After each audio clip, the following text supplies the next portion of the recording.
want to start again because it seems like I'm always talking about politics, and that's because I can't get enough of it. And especially since 2012 is going to be a presidential election, we want to kind of address some of the things that are going on within this country. And one of the things that just went on recently was the State of the Union address by President Obama. So from the points that you heard made in his address, what did you think about it? Well, I thought they were very good points. I have some of the same apprehension that a lot of critics have in terms of whether or not they are going to actually be carried out. But I noticed a thread throughout the address where he seemed to be, again, encouraging other people to get involved, whether it's our representatives, you know, where he kept saying, you know, bring me a bill, I'll sign it tomorrow. He's basically letting it be known what his idea is, and then doing what some of the previous presidents have said, you know, whether it's Kennedy or Roosevelt or whatever, make me do this, you know, and I think it's asking for backing and support, because if the constituency that he appeared to be playing to, which was us, you know, the little guy, in terms of getting jobs back in America, having adequate regulation to avoid, you know, foreclosures and situations, having people get various relief from losing their houses in foreclosures and things like that. I mean, all of that is things that the constituency wants, and so the representatives of the constituency should want it as well. Do you think it's fair that there's some black pundits that say that his particular address didn't really address the nature of the issues and problems that exist within the black community? Well, I think it is addressing what's going on in the black community. Is it a trickle-down thing again? Well, not necessarily a trickle-down. I mean, if we acknowledge the fact that we're suffering more than everybody else in all of the areas that he discussed, whether it's unemployment, foreclosure, you know, some of the other issues that he discussed, at that point, if you address those issues, then they should help us. I do still recognize the fact that there are certain issues that need to be directly addressed in terms of the communities of color, but I don't think that precludes what he discussed during the interview. One of the things that I found that was interesting was he didn't say anything about health care, which was his big baby, which was supposed to affect not only the black community, but all communities. He didn't really talk much about that. He talked about, you know, the soldiers. He talked about Afghanistan. He talked about Iraq and even dealing with foreign policy. He talked about, you know, energy, which some people have accused him of caving on when he's talking about opening up 38,000 acres of land, I think actually in the Gulf of Mexico, to oil exploration and stuff. But there wasn't anything about health care. And I wonder why that is. Is that probably because the Republicans have framed that conversation and turned it into a boondoggle? Well, I think, yeah, that's probably part of the reason, but it's also because we've discussed it to death. We know what each side's opinion is on the issue, and at the time that he was discussing only health care, people were complaining about what about the other stuff? What about the jobs? You know, so now let's concentrate on all the other stuff and see if we can get that taken care of. That's a good point. So he left that particular issue alone because he wanted to try to address some other things.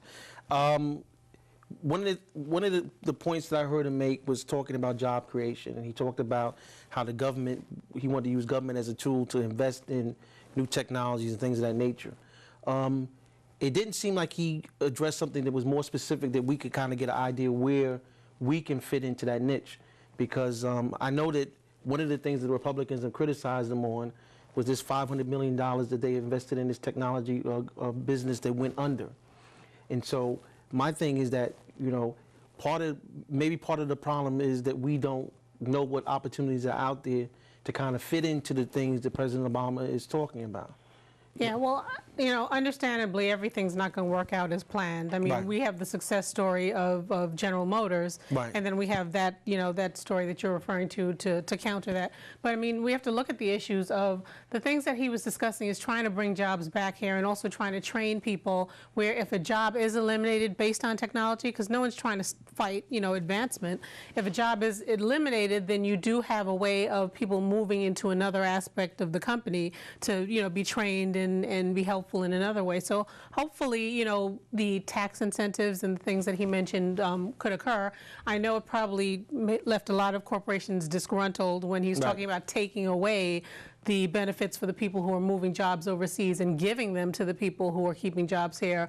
But, you know, I believe he might have even said it too, but it's only fair. Well, one of the things that I thought was interesting, because you just mentioned, you know, Detroit, and you mentioned the car makers or whatever. A lot of people don't realize that a number of blacks are involved in that particular industry. So inadvertently, with the president saving that particular industry, he saved a lot of middle-class black jobs. Yeah. I mean, some of these people that are working for the auto industry are making $100,000 or more a year, and so I mean, that was a real important victory, not only for him, but for our community at the same time. Yeah, and that's exactly what I'm talking about. I mean, I don't want to call it trickle down because we know what a negative connotation that has. Ronald Reagan. Yeah, it's the same thing as we're looking at now, the post office, and, you know, the problems that they're having. You know, if they find a way to resurrect it, it's not specifically for black people, but we know it's going to affect black people, you know, greatly, because there's a large portion of the communities of color that work for the post office. And then the other issue in terms of the president trying to encourage some of these projects to be taken on by the states, we also know that we have like 37% of blacks are employed within their state governments.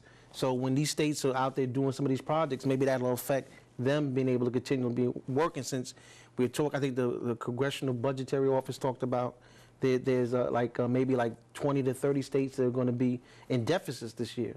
So, you know, these monies that he's talking about spending, which people are criticizing, might actually keep a few of us continually working. Yeah, and I think it was eloquently stated that the government does what the people can't do for themselves. And although we have a lot of these, you know, a lot of Republicans mentioning that the government's getting too big and they're trying to take over in this area, the fact of the matter is, even though we've had a lot of criticism of President Obama over the past few years and what he hasn't done, all the things that have been promised to happen on the Republican side haven't happened either.